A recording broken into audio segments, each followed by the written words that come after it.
হাই বন্ধুসকল, কি খবৰ? মই আছোঁ এতিয়া উলুবাৰী লাচিত নগৰ ফুটপাথ ব্ৰিজত আছোঁ ওপৰত। আপোনালোকে চাই থাকিবচোন, ব্ৰিজখন ইমান লেতেৰা, মানে কি ক'ম আৰু, মানুহ মানে খোজকাঢ়ি যাব নোৱাৰি। আপুনি চাওকচোন, এইবিলাক লেতেৰা পূৰা গু আছে, মানুহৰ গু আছে, বহুত কিবা কিবি। ওচৰতে এখন চাওক, এখন ৰেষ্টুৰেণ্ট এখন আছে ওচৰতে। মানে ইয়াত গৈ তাত কেনেকৈ খাব পাৰে? এইবিলাক চাহ চব মানুহৰ গু এইবিলাক।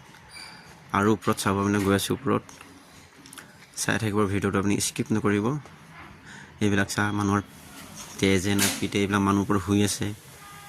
আৰু আপোনাক দেখাই লৈ যাম, চাই থাকিব। এইবিলাক বটল আছে, এইবিলাক কাপোৰ, কিবা কম্বল পৰি আছে, কোনো মানুহ শুয়ে নাই, কি বা এতিয়া এইবিলাক চাই ইমান লেতেৰা। মানে মই কৈছোঁ নহয়, একেবাৰে খোজ কাঢ়িবই নোৱাৰি ওপৰত। মানে সেইকাৰণে মানুহ নাযায়, মানে কোনোবা এজন দুজনে বাচিত মানে নাযায় আৰু। এইবিলাক চব ওপৰতে এইবিলাক। আৰু চাব, মানে কি লেতেৰা গু আছে, বাপৰে। এইবিলাক চাওক, যি জাবৰা। মাইকী মানুহ কেনে যাব, লেডিজবিলাক এইবিলাকতো যাব নোৱাৰি। এইবিলাক চাহ মানুহৰ গু, এইবিলাক ইমান লেতেৰা কৰি থৈ দিয়ে মানে।